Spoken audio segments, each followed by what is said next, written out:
Well, tēnā koutou katoa, no America ho no te tematanga, no Otautahi toku kāinga enai nei, e roia toku tanga mahi o Perryfield Lawyers, ko Stephen mo toku ingoa, no reira ngā mihi kia koutou katoa. Hey everyone, it's great to welcome you here. We are going to have a really, can I say fun? We're going to have a fun session talking about the economy, thinking about world events, and we want to bring some perspectives that you may not have considered. There's a lot going on, so we're going to get into this. Really lucky to have Shamabil Yakub here joining us. And before we do that, I'd like to say a little karakia. Just so you know, the context for organizing these events is that my name is Stephen Moe, and I work as a lawyer at Perryfield Lawyers.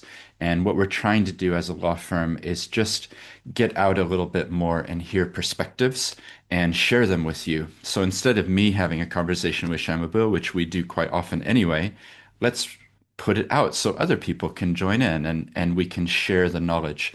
So if this is of any benefit to you, when you get the follow-up email, if you've enjoyed what we've talked about, feel free to share it. Feel free to spread the word to others who aren't here. You might be on boards, or you might have people who would be interested in the conversation. So we really welcome that. And Perryfield Lawyers, just so you know, we have about 100 people in our firm. We're helping people across the country. We have a property team, disputes team, and corporate commercial, and that's where I fit in. And we also just recently, as in the last week or so, have an office up in Auckland. So some of you might know I'm based in Christchurch, but we now have someone based in Auckland and have a space there. So really glad you could join us. Let's just start off with a karakia. Whakataka te hao ki te uru. Whakataka te hao ki te tonga. Kia mā kina kina ki uta. Kia mā taratara ki tai. He hi ake ana te atakura. He tio, he huka, he hauhu, ti he Maori ora. So thanks everyone for joining. Before I hit record, I was asking, where are you in the country and what's the weather like? And so we got a really pretty accurate weather prediction of what's going on across the whole country. Seems like it's milder than we maybe thought in the middle of winter. But the other reason I asked you to use the chat was so that you can prove to me that you know how to use the chat, because we would love to have your questions. So please make use of the chat. If there's a burning question you've got for Shamabil, if there's a comment as we're talking, you might say, "Oh, I just saw a report on that." Feel free. We welcome your input. It's as interactive as we can make it with so many of us on the call, but we would love to hear your questions, your comments, and then use that as a place to bounce off of each other. We will then, towards the end of the session, we'll be coming and looking at the chat, or we'll be seeing things as we're talking and we'll be answering as we go. So feel free to use the chat function. So Shamabil, I actually wondered, could we start? This is a little bit unusual, a little bit different, but you've got two pictures up on your wall behind you. Can you, we need a little bit of grounding here. There's wars and rumors of wars. There's economy pressures. There's, the price of butter. There's a lot that I think we're probably going to cover. But do you mind explaining to the people on the call, you've got two framed images behind you. What is that, and what might it help ground us in as we approach the conversation today? Thanks, Stephen. I love showing off these two pictures for a couple of reasons. This picture on the left-hand side behind me, that's a picture of a mountain of what the picture of success looks like for the people of Tūhoe in Taniatua. On the right-hand side is a picture of success for the people who are bureaucrats in Wellington. And that kind of, this is no judgment on the quality of the pictures. This came off a piece of work I did with MB and Tūhoe in 2022, which was trying to kind of translate the ideas of economic development and prosperity for the people of Tūhoe. And why is it that when they're talking about prosperity, they didn't seem to be able to talk to each other? They were saying the right words, but they couldn't seem to come to an agreement or stick to an agreement. And when we did the work, we found out there was a whole bunch of reasons, but a really fundamental thing was they really kind of missed the vision of where they're going. So the way I describe it is, when it comes to the visions of success, what we're missing is that we're not talking to each other enough. And as a result, we kind of misunderstand that our pictures of success might not be the same. Stephen, can you just grant access to that request I just sent you? Yes, I've just done that. Yep. Cool. And I'll And in just the share chat, this image for the people who can't see it quite easily in the background. perfect. Can you see that? So the picture on the Yeah. left is the picture of success for the bureaucrats in Wellington. The picture on the right-hand side is the picture of success for Tuhoe. And my kind of basic premise is that if we talk to each other and if we converse, those two mountains can be brought together. So when we have a shared vision and a shared purpose, and shared language and shared understanding, it's so much easier for us to reach that end goal because we can be together. So it was a really fun piece of work. It's not, when it comes to Te Aomari, it's not an area that I've done a huge amount of work in, but that was one of those light bulb moments for me. It was kind of like seeing the world from a different lens, and Mm. then you can't unsee it. I love that. And I love that we're starting there rather than diving into what's the economy doing or a question like that. Is that something that we could share afterwards, do you think? That image is, yeah, okay. Because maybe in the follow-up email, I'll put a link or a attachment or whatever it is that we can share because I think it is a beautiful image. And I love the idea of different perspectives that sometimes we're so in our lane that we can't even raise our eyes up to realize there's other ways of looking at the world. That's really helpful. I had a really amazing conversation with Dr. Monique from PwC. I think she's a psychologist, and she was saying that one of the interesting things about people from different backgrounds, different cultural backgrounds, is you're constantly shifting worlds. And that's actually a really big skill to be able to empathize with others, to be able to understand each other, and really kind of gives you a much broader perspective because otherwise we rely on stereotypes to make sense of the world. Mm, that's really good. Our conversation's going to go. People may have, if they haven't been on conversations that we've had before, they may not know that we're going to go down many, many different rabbit holes. And what you've just said sparks something in me, which is I just wrote a little article with Emily Morrow, who is based up in Auckland. She does a lot of helping people or professionals. Anyway, this article was published by the Institute of Directors, and in it we talked about different paradigms of being and how people move from paradigm to paradigm. Essentially, that when you're a child, you have a certain way of looking at the world, which is very childlike. You know, everything is happening to you, or you're limited. But as you grow, hopefully, your perspective becomes wider. And I'll put a link in the chat when I give you a chance to speak, which is there's the fifth level of consciousness, which is you can see different strands and different connection points and understand differing perspectives. And that's what we should all be aiming for, is to get to a point where we can come together instead of being in opposition and, this is my perspective and I can't talk to you. Yeah. I might riff off that, Stephen, because I think that fits the current situation quite nicely, both from a short-term perspective and from a more fundamental perspective. Mm, From a short-term perspective, I look at what's happening in the world in terms of, the wars, the kind of uncertainty, the kind of the rapid pace of change, and essentially the rules of the game being rewritten. And when I look at that, I go, I don't actually know how to make sense of the world easily, not with the tools that I have. And so it requires us to have quite a lot more humility and curiosity to be able to make sense of it. And I was giving a presentation yesterday in Hamilton to a corporate client, and that was kind of the big message is when you're dealing with uncertainty, it's not to become paralyzed by it, but to understand that you might have to shift your viewpoint to be able to make sense of the world. So when, for example, when the Israel-Iran thing started, we thought oil prices would go up, stock markets would fall. Neither of those things happened. And it was the very surprising thing because our usual rules of thumb are just simply not working. And so there's a huge amount of curiosity and I think humility that's required in that. But also, to your point around the reason why we're seeing this global order that kind of slowly unraveling at the moment, at least in my view, is because there's just so much less social cohesion and more polarization in countries around the world, particularly in advanced democracies. And so when you look at Trump, Brexit, the rise of the far right, these are symptoms of underlying social kind of fabric that's frayed, and people are expressing their discontent in a political way. So what we're seeing, I think, in terms of the geopolitics, the political kind of decisions, they're part and parcel of that wider story.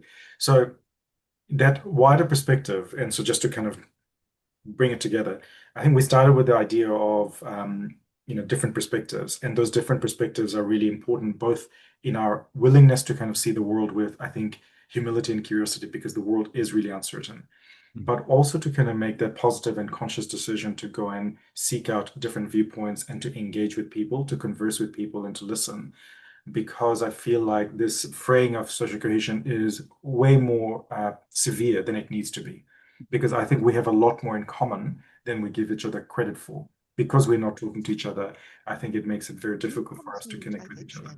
So, it's a big story, but essentially what we're seeing in the world at the moment, I think, is not just about economics, but at its core is this erosion of trust and culture that we're seeing. Mm. Those are really good points, and I'm glad we're starting here rather than straight into the economy. I've put in the chat the link because we had a conversation, it's about a month and a half ago, about social cohesion, and that's been recorded. The other hat I wear is I do this podcast called Seeds. So the audio is there in the chat. If you're interested in that, have a look. And then, yeah, Shamabil's put the report that that conversation was based on, which was looking at social cohesion. Really important topic. We probably won't dwell on it here, but please use this as a jumping off point to go have a look. Shamabil, I'm curious about something because you mentioned the rules are kind of changing, or what we would have expected from a war or, an attack on Iran or something like that. It didn't seem to translate. And then I'm just reminded as well of tariffs that have come in, and there was a massive drop, everything went down, but then it kind of bounced right back almost immediately. And can you just talk us through like what is going on here? Are we in a new environment, or is something fundamentally changing, or is it just this particular context of these events? Or yeah, any thoughts on that? Yeah, I'll just show you this picture very quickly so then you can see what we're talking about. On the left-hand side is a picture of uncertainty when it comes to policy. And what you can see is that, when the pandemic first started, it really spiked up. And the current level of uncertainty we're seeing is quite similar to that. So, back then it was kind of like we're all going to die. We don't know what to do. And this time around, it's just a series of things that are all happening on top of each other. So, a different kind of uncertainty. So, I think what we're dealing with is more of a combination of risk from a whole bunch of different areas. And you can see on the right-hand side, when Liberation Day was announced, those huge lot of new tariffs. Markets fell very quickly. We were all liberated from our money very quickly, but then they've really recovered pretty well. Not in New Zealand because we've got some other issues going on. But if you look at the US markets and global markets, they've kind of really recovered. And partly because while those tariffs initially looked really big, they've mostly been wound back. There's been lots of changes, and markets have kind of gone, oh, it's just noise. There's actually no real change in the economy. Now, it doesn't mean that it will have no impact on the real economy, but what it means is that our ability to kind of project that when a politician says something that will then turn into policy and will have an impact on the real economy in a linear and cumulative way is no longer true. Mm. So that's what I meant by the rules of the game has changed in that our ability to kind of take announcements and pronouncements at face value is no longer true. Politicians have always lied, but I think they're just lying all the time now. Mm. Really interesting. And I guess the global and then the local, we'll come, I think we'll come to New Zealand in a second. I just wanted to point out something that people may not yet be aware of, but I wanted to highlight that you are now starting to do a podcast, Shamabil, called Money Made Simple. So in the chat, I'm putting a link to it because you're the chief economist at Simplicity. I So am. that is something, if you haven't yet checked it out, I encourage you to go have a look there. And as also just the work that Simplicity is doing, because I think that's an example of approach, which is really being innovative and working with the tools that are available, but in a really positive and generative way. I think it's, yeah, a really great example. So make sure you go have a look at that. So there is a comment in the chat. I don't know if you've seen it yet, but there was somebody saying, "What about New Zealand?" I think it would be good to talk a little bit. When did we all last walk into Woolworths or New World or Packet Save and we're buying our food and, butter is the current thing or cheese, like these like the prices are really going up. And I know you've spoken to me before about the percentage of people who are buying fresh vegetables. Might be worth telling everybody here your thoughts on that. And yeah, what are we seeing here in a local context as well? Yeah. So the reason why the New Zealand market hasn't done so well compared to those other markets is we've had a much longer and deeper recession, and things are still pretty tough in the New Zealand economy. And there's been a few different reasons for it. Our economy was very strong through the pandemic years because after the initial kind of shock of the lockdowns, we had very free conditions within our borders. We had huge amounts of stimulus, both monetary and fiscal. So the economy was doing really well. But then when we had the cost of living crisis, followed by the increases in interest rates, the economy really slowed. First under the weight of the cost of living, and then under the weight of those higher cost of money. And we're still paying the cost of those cumulative changes in cost of living and interest rates. And what we're seeing at the moment is that interest rates have started to come down, but it takes 12 to 18 months for it to flow through to the relief in mortgage for mortgage payers, but also sufficient encouragement for households and businesses to borrow money and to invest. So we haven't seen that pick up yet. But what we have seen is that while inflation rate has slowed, the cost of living actually hasn't come down. So, think about, whether it's the block of butter or whatever, those prices went up a lot and they never really came down. And some prices for food in particular are increasing again. And so what we're seeing is that there is a very big chunk of New Zealanders that are now doing it really tough. So we've always had issues with inequality in New Zealand. I think we've got an expanded problem of poverty in New Zealand now. When we did the social cohesion work, we found a quarter of New Zealanders sometimes or often miss meals because they don't have enough money, which is extraordinary. It's about twice as high as Australia. When I look at the share of households that buy fresh food regularly, so that's fruit, veggies, meat, milk, things like that, it's something like 40% of households that are not buying fresh food regularly, not every week. That's a huge chunk of New Zealanders that are really having to make do with a lot less. So what we're seeing is this economic downturn has been quite painful for a large group of New Zealanders, and they're doing it really, really tough. For many of us, I guess things are actually not too bad because we've got enough incomes, enough buffers. But actually, for a big chunk of New Zealanders, things are pretty tough, and that's what we're seeing in the data. That things are taking a lot longer to recover, and that's why we're seeing businesses like Warehouse, for example, which is a listed company, its share price has really fallen, it's really suffering, both because of its internal issues, but also because of the fact that people just have less money to spend. So actually, there might be a disproportionate impact on those who are most vulnerable. Absolutely. So inflation is really a tax on the poor because people who are poor, they have very little discretionary incomes. When the cost of living goes up, especially like at the moment, cost of food is going up a lot again. So it kind of slowed and has started increasing again. And so as a result, what we're seeing is there's just no relief because there's less kind of disposable income. So for most poor households, your money goes on housing, it goes on food and utilities, and then transport because you got to get to work, right? And so when I'm talking about poor, it's not just about people who are on the benefit. The broadest group of poor people in New Zealand are actually the working poor. And so for them, it's a really big challenge because what we're seeing is cost of petrol is still high, cost of transport is still high, as well as these other pressures that are in there. Mm. So look, absolutely, I think this disproportionate nature is quite challenging, and it is holding back a really big chunk of New Zealanders. But also, in the last few years, a lot of middle class New Zealanders experienced poverty for the first time. When Mm. interest rates went from 2.5% to 6.5%, 7%, a lot of people who would have been middle class suddenly found themselves under a lot of financial stress. Mm. Can you just talk a little bit more about that definition or the thinking about working poor? I'm really curious about that just to better understand. I can guess what it is in the sense of these people have a job, but they're barely making ends meet. That's You know, right. there's not a surplus. They're not able to put money away for the rainy day. They have to use it now. But can you unpack that a more? And also like what sort of a number are we talking about? How many people in our country would be in that sort of a range? Yeah, look, I mean, it's hard to kind of be really specific, but I'd say it's probably about a quarter of New Zealanders that are probably in that group of people doing it pretty tough. Hmm. That's roughly the number of families in New Zealand that receive some form of subsidy. So you might not be on welfare, but because you're poor, yeah, you get access to things like housing support to be able to afford shelter, or you might access other things, or not access it and really kind of suffer.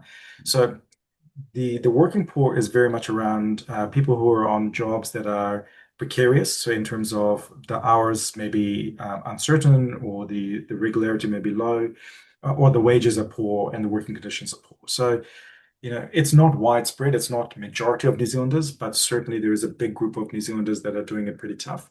And what we found in the social cohesion survey was roughly about half of New Zealanders say that hard work doesn't bring a better life, which is an extraordinary statement for a country that it considers self-egalitarian, right? That if you put in the effort and put in the work, then you should be able to get some progress.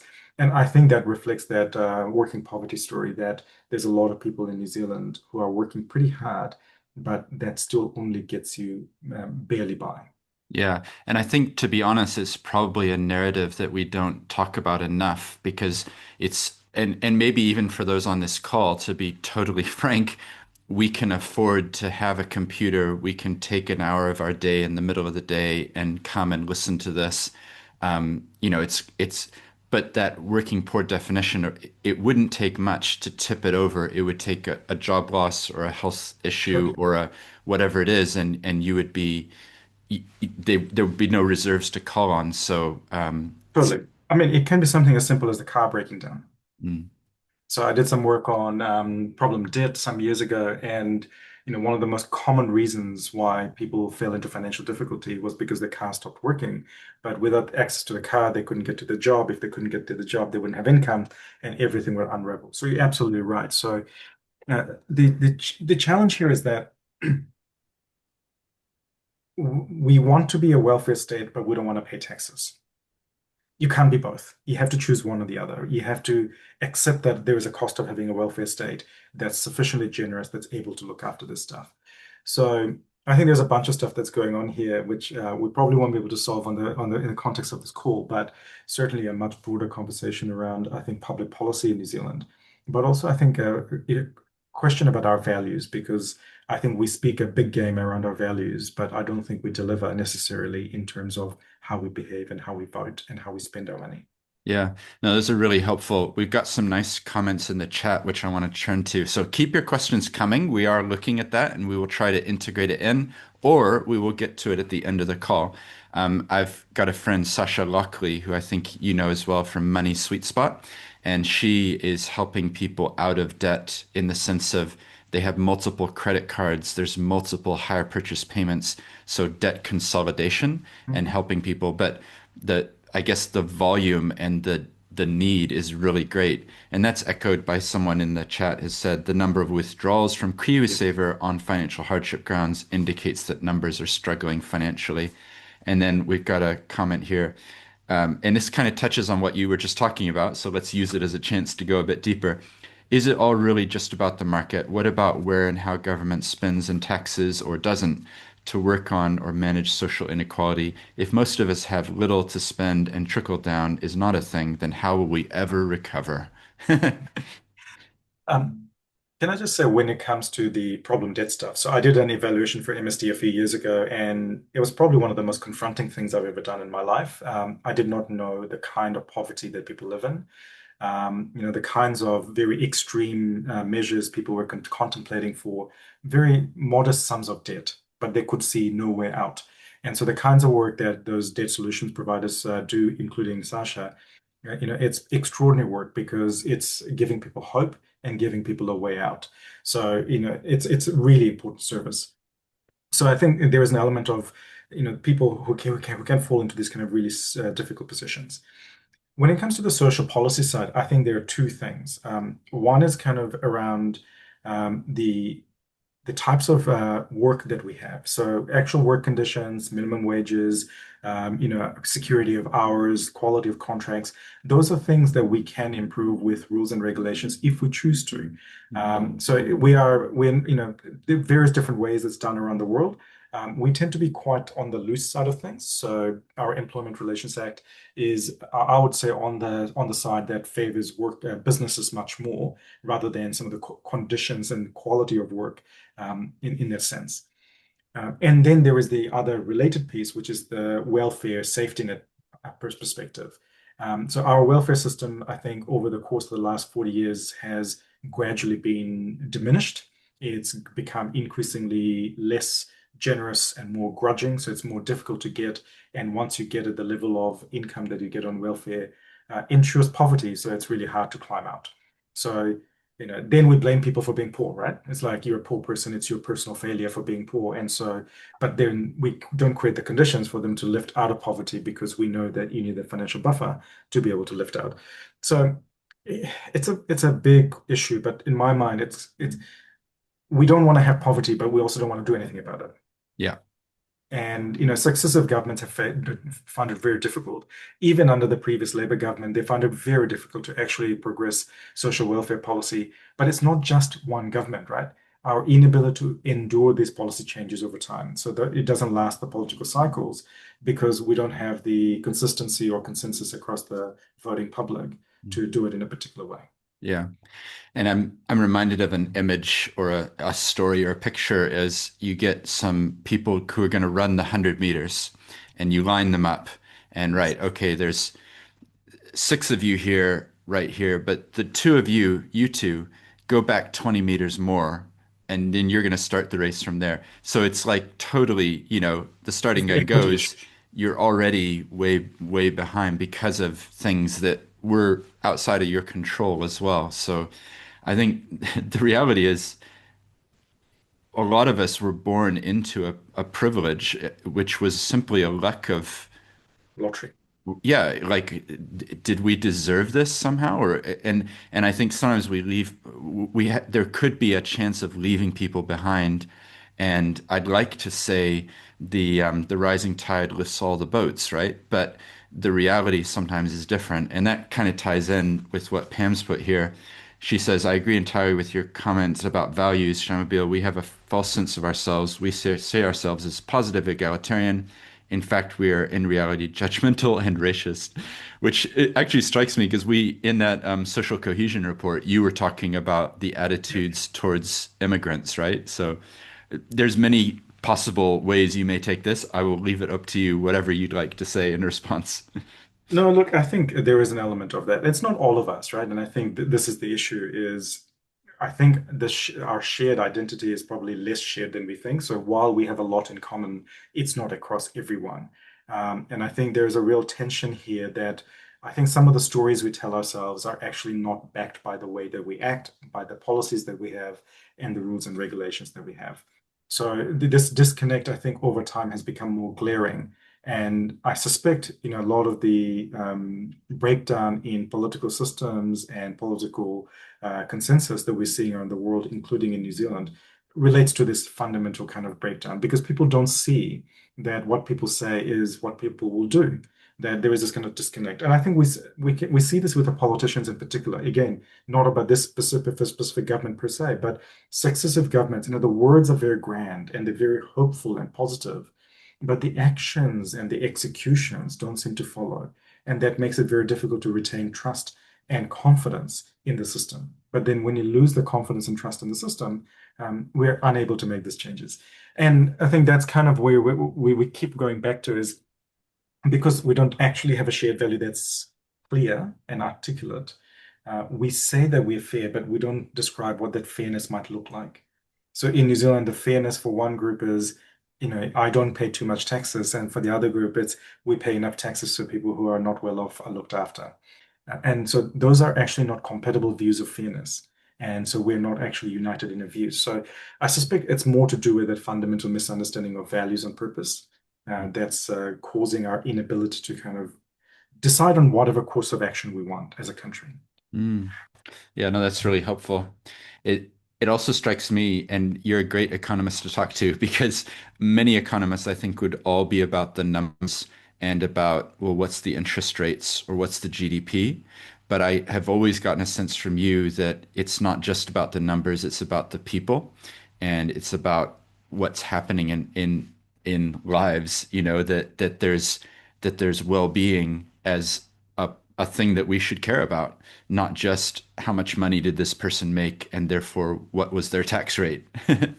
Well, absolutely. And I was having this conversation yesterday at the conference I was speaking at, and for me, and for actually economics as a field, economics is a study of people. It is not a study of money. It's those are things we study to understand people and the relationships and the interactions, right? And fundamentally, like, what is an economy? It's us, right? What is a business? It's the people who are the customers, the suppliers, the workers. So to me, it feels like it's this kind of this bizarre thing where we try to kind of dehumanize this thing that is the economy versus actually what it is the economy is made of people to the benefit of people, right? When it stops being that, there is something really badly wrong. Mm. And I get quite frustrated when you kind of go, I really hate talking about GDP going up and down. It's kind of like if you want to talk about that, go listen to a bank economist. They're free. Go talk to them. Yeah. Yeah, I think that there can become a disconnect in our conversations when we're talking about the economy and numbers and things with the practical reality of a community or the people in that community or us as a nation, a large grouping of people. This is a total aside, so bear with me. But as a lawyer, I'm really interested in the fictions that we tell ourselves. So, an example of that is the company. Like those of us on this call, we just assume that companies exist. But if we got in a time machine 200 years ago, they did not exist. There was no such thing. They were made up to be able to encourage entrepreneurs to take risks so that if you lost everything, it was contained in the legal vehicle of the company. And I'm really fascinated with trying to project 100 years from now, what might things be like? I've actually, you've proofread a paper for me, which I appreciate. I'll put it out sometime soon. It's set 100 years from now, looking at what are the conditions that exist for companies and organizations 100 years in the future. And just the final thought on this is I'm writing another paper on nature as shareholder and thinking about what would it mean if nature itself, because we've given legal personhood to Taranaki, Maunga, Te Urewera National Park, and what else? Wanganui River. So what would it look like if the shareholder of the fictional company was nature itself? If anybody's interested, drop me a line. I'm happy to send you a first draft to get more feedback. But these are the point is these are concepts, these are ways of thinking, but ultimately we can't sever it from the reality of human experience as well. Absolutely. And I think, that was my kind of big lesson from that work I did with Tuhoi. And it was about flipping the triangle. So yes, the economy matters in terms of the money and those kinds of things, but those are only kind of the short-term indicators of these other things. So you can't exclude or ignore the unseen things. Just because you can't see it doesn't mean it's important. In fact, there might be the foundational, more important things. So, for example, in economics, we talk about lots of different capitals. Now, two of them are, natural capital and social capital. But because we find that difficult to measure, we kind of almost ignore them. And we go, oh, a little bit of pollution here is okay. We'll just make it better with something else. Well, making more money on this side doesn't reduce the impact of the pollution of, degrading the river or the landscape or whatever, right? So these are not fungible things. They're not tradable. Mm. And so it's quite frustrating because we can use the concept of money, the concept of businesses to kind of create ring fences or create ability to trade. But actually, they may not be tradable things if you actually apply morality and values on it. And you can't walk away from morality. When I went to university, my econometrics lecturer, Bert Ward, he first trained as a priest and studied theology. and then he did econometrics. And so he would always talk to us about, don't forget, when you're thinking about economics, you're actually thinking about society. When you're thinking about society, you're thinking about values and morality and culture, and that's always stuck with me. Mm, I really like that. Yeah, it's well, people maybe tuned in to get a talk on the economy. We're going We can all do over the that. place. But it's important. This is fundamental. This is the philosophy, of why we operate and why we do. Relatively recently, there was the proposal to introduce tax on charitable businesses. And I see Craig Fisher is on this call, so he and I and others rallied around that as an issue because for us, it was actually a representation of a philosophy of what is the role of charities in our society, rather than being a specific question like how much should we change or how much should we tax. It goes even deeper. You got to grapple with the role of what is a charity and what should they or shouldn't they do in society. In the chat, I'll put a link to some resources that we put out on that topic. Um, yeah, this is really great. Keep the questions coming. Oh, you got something to I say was there? just going to say, Stephen, and I think that was actually a really great rallying point from the sector and for supporters, because I think what we saw was a real outpouring of people's trust and people's how much people valued the work that the charities do, both in terms of the delivery of the services they provide, but also the community that they create. It's both of those things, right? And so there is, because quite often where there's not-for-profits and charities work is those gaps in society that governments and other organizations can't fill. So by their definition, they're kind of, the sand in between those flagstones. And that's really powerful stuff. And we need people who are able to do these things. And we need to encourage and enable it more because, when I look at what's happening in social cohesion and the fraying of it, we want to supercharge that magic that happens inside of a charities and not-for-profits. Mhm. I like that. What was it? The sand between the flagstones? That's really good because you got the stones and they're kind of not sitting right, and then you need the sand, the little This is teeny it. bits of pieces in between, They don't right? need to do everything, right? I mean, because we have, family units, we have government support, we have workplaces. There's lots of these big things that I think by and large take care of things for most people. But there's some people or some things that fall through the cracks. And to be able to catch them means that we lift up those people who need it the most. And quite often it doesn't require a huge amount of effort. And I'm pretty sure it was in your report that you talked about the power of volunteers in that sector. I mean, the amount of generosity that goes into that space is extraordinary. And we see this in so many spaces, like in arts, right? In creative arts. Something like, I can't remember the exact number, but something like 17,000 worth of people volunteer their time every year to the arts, which is extraordinary, right? It is amazing. Yeah.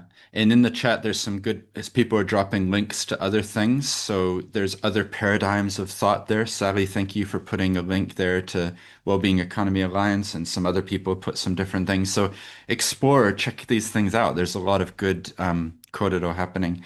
I'm going to ask a question here. It's a really nicely framed one here from Craig saying, Shamabil, do you think that New Zealand and other developed economies are experiencing a K-shaped recovery since COVID, where households holding financial assets benefit from rising share markets, while lower income families face flat or falling real wages and higher living costs? Is there a growing disconnect between the haves and have-nots? And what's the end game of this disconnect? Really Yeah, great question. really, really great question. And the answer is yes, that's exactly what's happening. Is what we're seeing is, I think, that growing poverty in New Zealand, which is very unusual, in that we've always had poverty, like most countries. But what we had more was a persistence of it rather than a significant expansion of it. But in the last few years, we've seen a real expansion of poverty, and that really concerns me because with poverty comes a lack of hope and an inability to kind of climb out, inability to access opportunities. So I've become very worried about it because the way I think about it is if you think about the fundamental drivers of success of a society, it's about culture, it's about geography, it's luck, geography, culture, and institutions. But really, it's about culture. That's at the core of everything. And when you've got grinding poverty, people become disconnected. And that's what we saw in the social cohesion survey is people who are poor had less trust, less engagement, more removed, had different views from others because they didn't see the system or the institutions working for them. So absolutely, I think what we're seeing is this expansion of poverty. And the end game, I think, is unless we do something about it, we are going to experience the kind of political shifts that we're seeing around the world where politics becomes extremely unstable. Policymaking as a result becomes unstable, and it becomes a really big risk to society because the lack of stability means that our ability to do business, our ability to do work, our ability to live our lives becomes diminished because we're all constantly trying to deal with this changing external environment. Mm. Yeah, that's really good. And just practically, like if we had the proverbial blank page and we could come to some of these things that we're talking about and say, well, here's a better way. Yep. One I want to propose, and you know what I'm about to say, but KiwiSaver contribution rates, like what would it look like if those were higher? Because unfortunately, one of the things you're talking about, the working poor, they're probably not contributing towards their future retirement years, which, due to the excellent medicine that we have, is likely to continue to be extended. So, whereas, say, 50 years ago, which is not actually that long, people would have retired at, 65 or something, or even earlier, and probably thought they would live 5 or 10 years more. These days, you might have 20 years more, you might have 30 years more. And so I guess there's this disconnect between the amount that people are putting away for their retirement on the assumption that government will be there to provide for them. But the reality is, with an aging population, which is not producing, and the young people at some point are going to say, why am I subsidizing all of these elderly people? Like there's going to be a massive poverty trap. So the point is, in Australia, in July, what's that? 5 days from now, the contribution rate is going to 12, I think it's 12%. And we're, you know, substantially less than that. I guess maybe riff off of that and any thoughts on that, but then also any other levers that we could practically pull to make things a bit better. Yeah, really good point. And I love talking about KiwiSaver and pension systems. So, thank you for the opening. Um, so I was actually doing a presentation to the CF Institute chapter in New Zealand about the feature of KiwiSaver and why it could be one of the answers to the issues that we see, and only one of the answers because it can't fix everything. But the context, I think, is really important as you laid out, Stephen. I think the starting point is when our superannuation scheme was first put together, the life expectancy was 2 years less than the age of eligibility. So you were not expected to get it on average. You were expected to die before you reach that eligibility age. So that longevity increase has had a really big impact in terms of the demand. But also our age structure has changed. So 50 years ago, we used to have 8 working age people per retiree. Now we have 4. In 50 years' time, we're going to have 2 working age people per retiree. And so as a result, what we're going to find is in the course of the next 50 years, all of the taxes that we pay on work by those working age people will be eaten up by two things, superannuation and health. That is not a politics that can survive. So we can either prepare for it now gradually, or it gets done to us in a very violent, dislocating way. And I think that's the thing we want to avoid. And KiwiSaver can be part of the solution, but it needs to be made compulsory. And what I mean by that is not the employee contributions, but the employer contributions, which is how they do it in most countries around the world. I think Cullen got the one wrong, that you have to contribute to be able to get the employer contribution. That's not right. I think we should kind of disconnect those two things and that contribution rate. I worked out the numbers the other day, and essentially, if you're just over 10% of your gross income, for the average person, you should have enough income to live a very comfortable retirement. So about the 10% to 10 to 12% is a good kind of target of where we need to get to, assuming that in the future, New Zealand Super will probably become means tested, which will make it sustainable for those who need it. So when I talk about means testing super, what I mean is that for about 60% of New Zealanders, we still want them to have access because you know what? A lot of people in older age will not have enough savings and they will have needs that need to be taken care of. We still want people to have dignity in old age. And we can afford it if it's about 40, 50% less than it is currently. So at the moment, we spend something like $25 billion a year on super. We just can't afford to do everything that we want to. So KiwiSaver is one of those things. It can help us do that. But it's not just about saving the retirement for the individuals. We also know the assets that we save, they can be put to better use. So, we've got an infrastructure deficit. We could be investing in New Zealand infrastructure, New Zealand businesses that would actually supercharge the country as well. So there is this, I think there is a more positive suite of choices in front of us. But I feel like we're quite stuck in the status quo, and that stops us going. Like, we can't possibly change. I deserve this. I paid taxes, and so I deserve it. Actually, you didn't.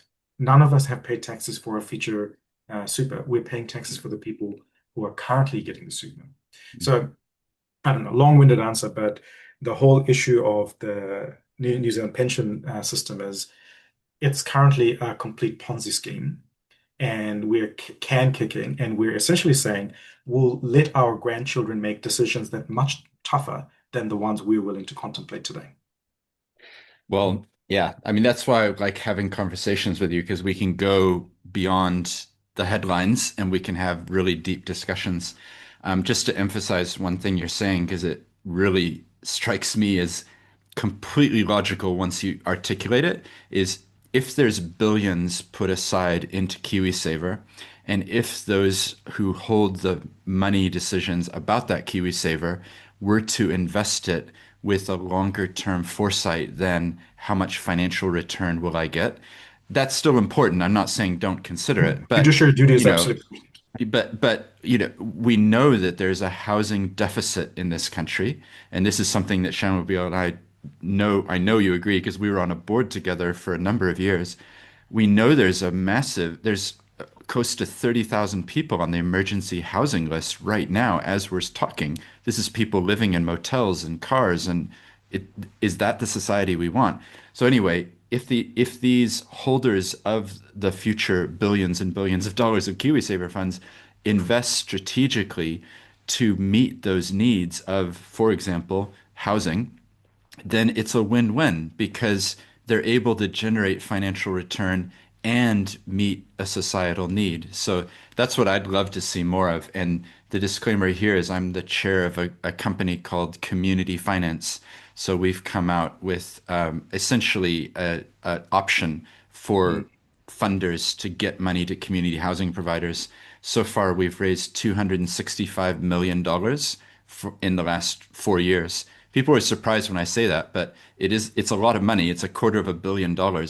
And that's partly because we've had KiwiSaver funders such as Simplicity, Generate, Pathfinder come in and support it, but also the government has now backed it through the Community Housing Funding Agency. So if anyone's interested, drop me a line. I'm happy to share more on this topic. But Absolutely. And I think, Craig's point there about that book, Money by David McWilliams, I read that too, Craig, and it's a fabulous book. It's such a beautiful kind of look at understanding the role of money. But money in and of itself is not the important thing. It's how do you use it and what does it enable? It's a really good technology, but, it has to be used for the benefit of humanity. Otherwise, it is just a tool. And so, like any tool, whether it's artificial intelligence or money, I think the people misunderstand the value of tools. Is tools can make your good points stronger and your bad points stronger. And unfortunately, I think that's where the issue is. So no, absolutely. So the quantum of the money from KiwiSaver over the next 50 years is going to be trillions. So even on current trends, we're probably going to be $2.5 trillion in the next 50 years. If we can adopt the policies of Australia, it might be $6 trillion. So we're talking some serious amounts of dollars and a serious amount of investments if we choose to do it. So there's some real opportunities there in the pipeline. That's great. I'm just now in the chat putting a link to a little book that I'm putting out. It's called The Circle. And the reason I mention it is in the back, I've written a dystopian science fiction set future short story. It's the first chapter in that book. And in it, I'm asking a question, what if we lose our sense of wonder? Like everything is about the economic merit of decisions and the GDP. So if you're curious, have a little look. I'll talk about that book in a second, but I did write a chapter set in an alternative future where we don't take notice of these sorts of conversations. Yeah. So Shamabu, we might turn to some of these other Of course. questions. There's some really good ones here, as I knew there would be. Ben said here, should we be taxing land value instead of productivity, such as income? Any thoughts on that one? Yeah, so I think the way that I answer the tax question is first we have to decide what we want, what public services we want to provide. So how much money do we want to spend? And then we should try to decide who we tax and how we tax them. But New Zealand has a really big gap in terms of taxing wealth and taxing assets. And land is kind of the best possible asset that you can tax because it can't run away. Every other bit of asset can move around, but land is quite fixed in that way. So yes, absolutely. I'd love, I mean, it's a very Georgist kind of view. A small, low level of tax on land would be a wonderful thing because it would be a great equalizer. But also, you know that the people who hold land have the biggest political clout, and hence it's very, very difficult to implement. And I guess that speaks to the, capital tax on land sales, or you bought this thing at $200,000 and you sold it for $400,000, and what would be a fair amount to be paying That's right. on that rather than having it as private.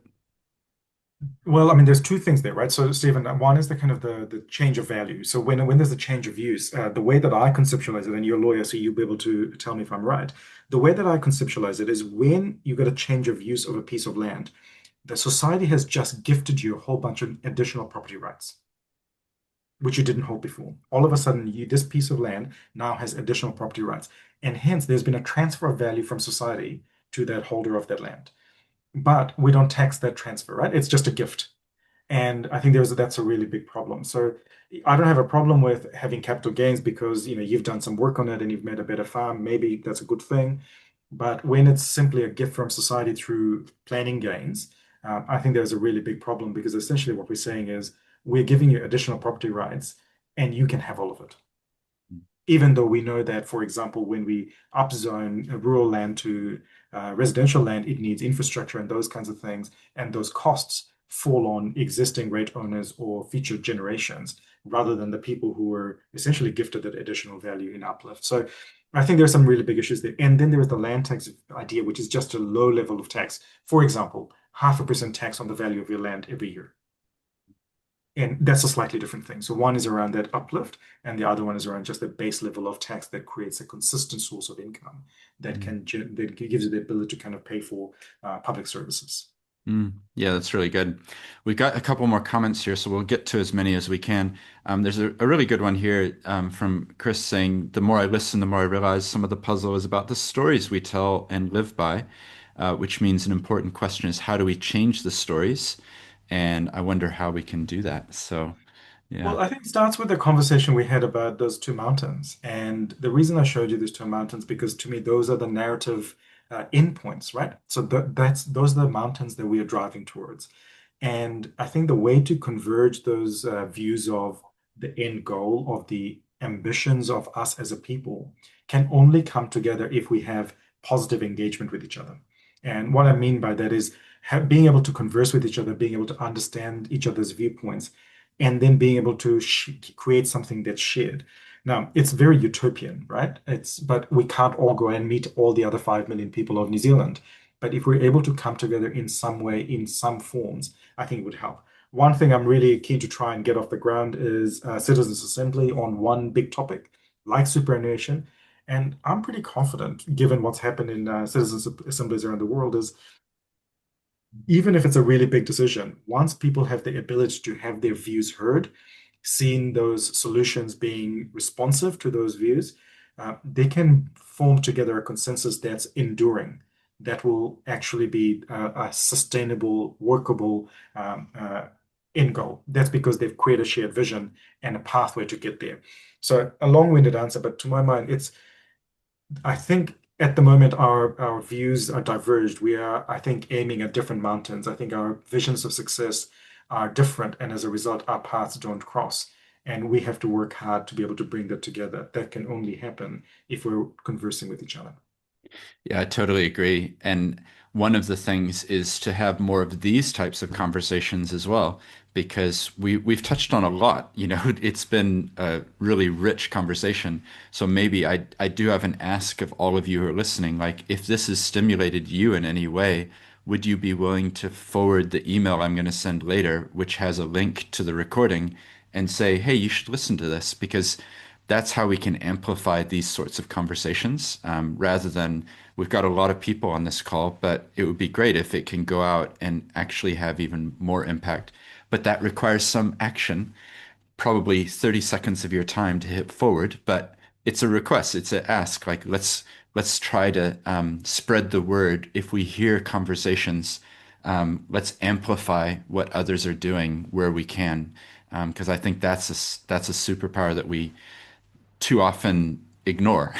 You don't have to create the conversation. You can help amplify somebody else's conversation if you agree with the tenor and what it is that was discussed. Or maybe you don't agree, but it sparks you to share it and get the word out. So yeah.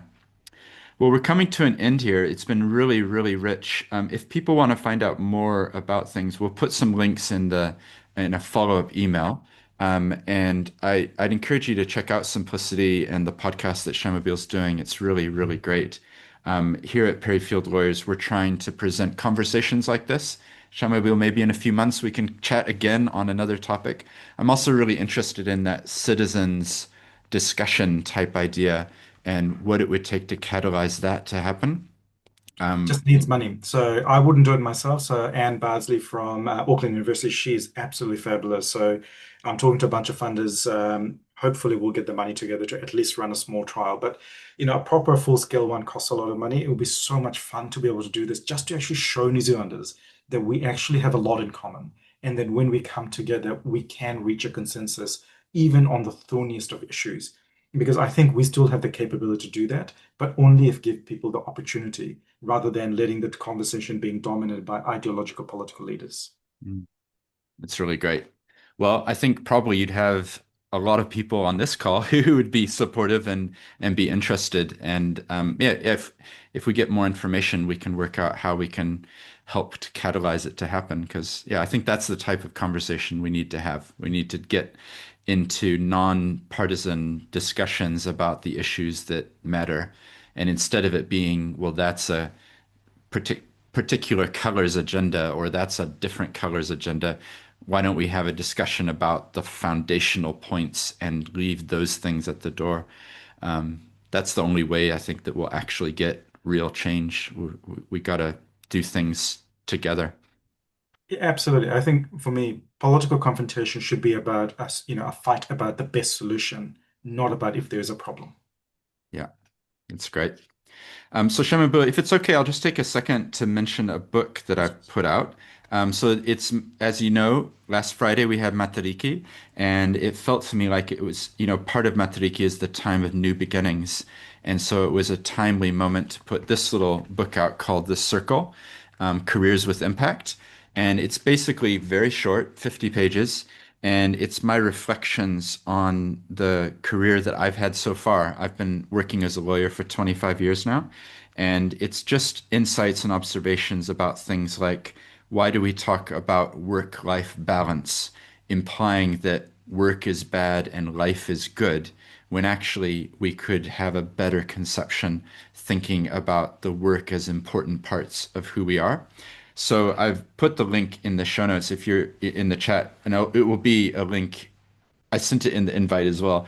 It's dear to me right now because I just released on Tuesday, so it's front of mind for me. But I have no marketing budget. I don't have anyone to help me. It's a self-published thing. I'm not doing it to make money. In fact, it's a free download. So I would really value you all on this call being willing to potentially post the link in LinkedIn or send it to a board you're part of or share it with a young person. Actually, I have a whole bunch of people who are mid-career who say it's really helping them think about what do they want to do with the second half of their life. I just sent it to a CEO of someone who's resigned from their current position, and they're reading it as they think about where they're headed. So anyway, it's a pretty good price, and I would welcome your help. Help join with me, be part of my community, help to spread the word about it because I can only tell the people that I know. If I could get some of you involved, then it would obviously go even further. So thank you, Shamabil. We really appreciate your time and what you've shared with us. So thank you so much for joining us today. And if we were all in person, we'd give you a round of applause. But I know you can feel the vibes coming through. Thank you, Stephen. It's always a pleasure to have a conversation with you. I mean, those of you who don't know, Stephen and I are friends in real life, so it's always a lovely chat. It makes it a lot easier, yeah. Hey, and then the final thing is I'm just going to read a little passage which I kind of view as a karakia to close off the session. But after that, if anybody has time, I'm going to be staying online. I'm going to read this story called The Apple Tree. So this is a book that I put out now about 2 years ago. If you haven't heard it, you might want to listen in. If you've heard it, you might want to hear it again. I'll read it out. It takes about 5 minutes to read. So you're welcome. I know there's lots on, there's other things happening, but you're welcome to stay and listen to me read it out. But I thought I'd end with kind of a reflective, a couple of words that were written more than 100 years ago by the poet Robert Frost. So he wrote a little poem, and this is the final stanza. You'll probably recognize the final part. And my question is, how is this for each of us? I shall be sorry, I'll start again. I shall be telling this with a sigh, somewhere ages and ages hence. Two roads diverged in a wood, and I took the one less traveled by, and that has made all the difference. So, what is the road less traveled for each of us? Let's keep pushing forward and finding those paths as we go. All right. So thanks everybody for joining. You're welcome to drop off. I'm just going to read this, even if it's to myself. I'm going to read this little story, and you're welcome to stay on. I'm going to hit pause on the recording though. So.